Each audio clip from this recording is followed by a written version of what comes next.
हे नुकसान हा दुःखाचा डोंगर केवळ पवार कुटुंबियांवरती नाही तर महाराष्ट्रावरती कोसळलेला आहे।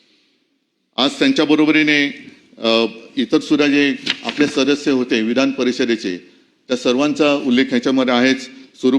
स्वरूपसिंग नाईक आहेत, अशोक मोडक सर, त्याच्यानंतर गंगाधर पटणे, नीला देसाई तर आमच्या पक्षाच्या सदस्य होत्या, त्या सुद्धा महिला आघाडीच्या आमच्या पदाधिकारी होत्या।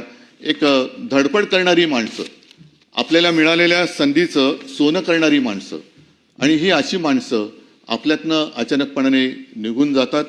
त्याच्याबद्दल आज तरी आपल्याकडे दुःख व्यक्त करण्याखेरीज काहीच नाही आहे।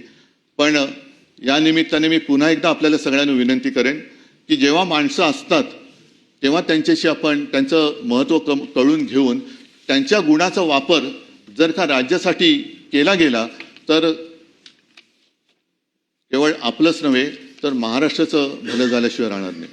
असो, आज मला तरी असं कधी वाटलं नव्हतं की अजितदादांबद्दल असा प्रस्ताव येईल आणि त्याच्यावरती आपल्याला बोलावं लागेल हे मनात कधीच आलेलं नव्हतं।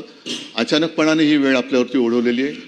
मी अत्यंत भारावलेल्या आणि जड अंतःकरणाने अजितदादांना श्रद्धांजली हा शब्द मला वापरावा लागतोय, ह्याचं खूप मनामध्ये दुःख आहे। कारण अशी माणसं ही पुन्हा पुन्हा होत नाहीत, असे मित्र असे सहकारी हे पुन्हा पुन्हा मिळत नाही।